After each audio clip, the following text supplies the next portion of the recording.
Happy tummy! Today we're going to make our pizza. So we have our dough and we're also going to make our marinara sauce. So let's start with our dough. So let's start with our yeast mixture. We have our sugar in a bowl, and then let's also add our yeast.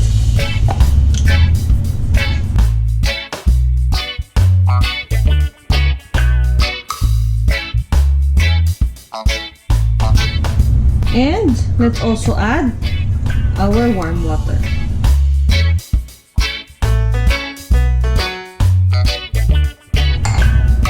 So we'll set this aside for about 5 minutes, and for our measurement, we have it in our description box. So while waiting for our yeast mixture to activate, let's mix our dry ingredients. So we have our sifted flour, and we just need to add our salt. Okay, let's mix that one.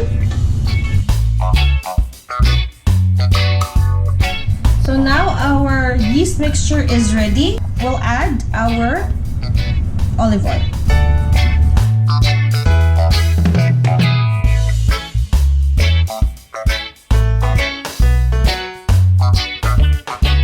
Let's mix that.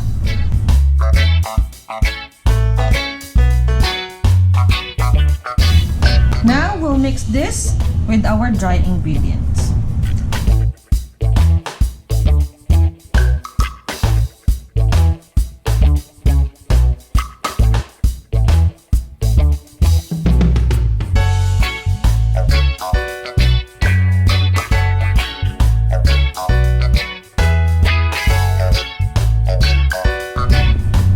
After we've mixed it, we will now knead this dough. So first, let's have this with some flour.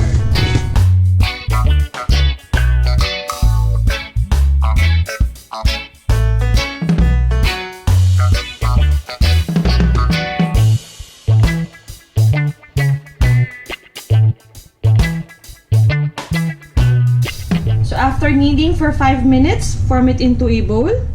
And now let's have it rest on a lightly oiled boil. And let's cover it with our cling wrap.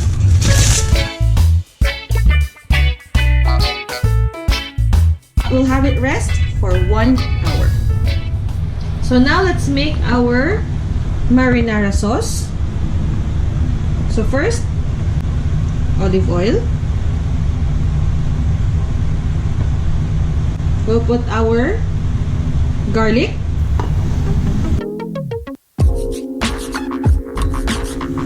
now let's add our tomato paste,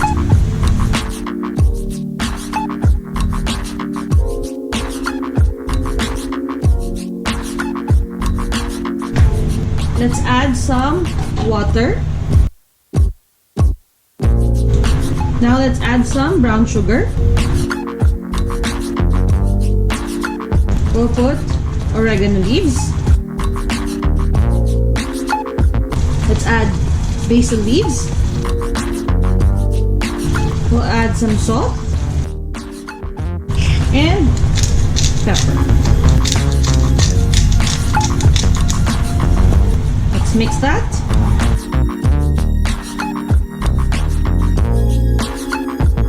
We'll add a bit of garlic powder. Mix that. Now we'll just wait for this until it boils. Now that our marinara sauce it's boiling, so this is ready. Okay, so after an hour, let's check our dough. There you go. Yeah, double its size. So let's transfer this to our lightly floured countertop. So this dough can make 2 thin crust or 1 thick crust.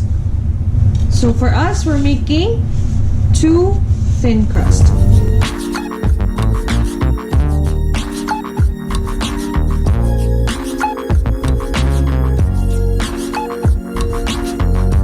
So now let's transfer this to our baking pan.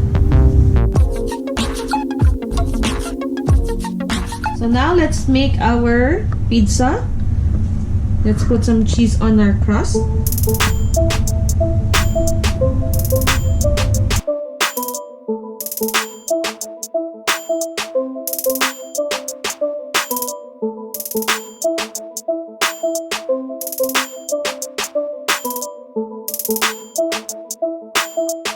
And now let's put our marinara sauce.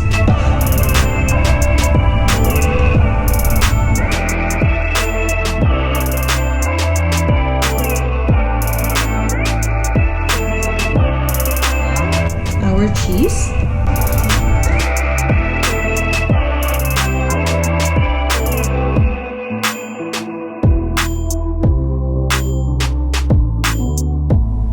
And now our chicken barbecue marinade.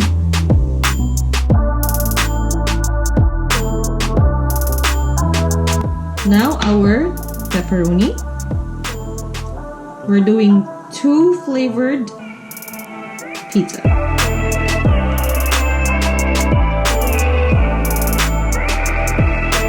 Okay, now let's put the rest of our toppings, the toppings of your choice. For us, we have this one.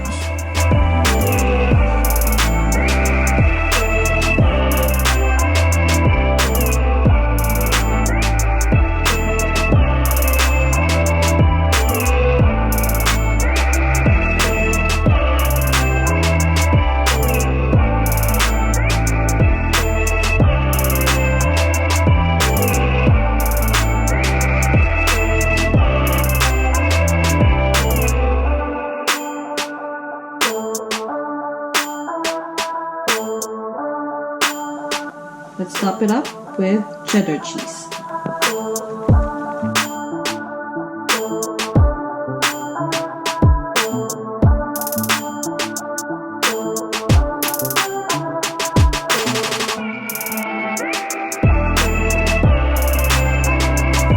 Okay, so now let's top it up with another mozzarella cheese. So now let's bake this for 15 minutes. And we have our oven preheated at 200 degrees Celsius.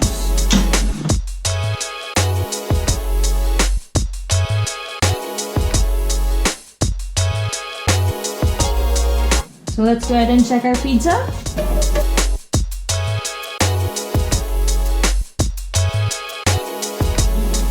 Overloaded.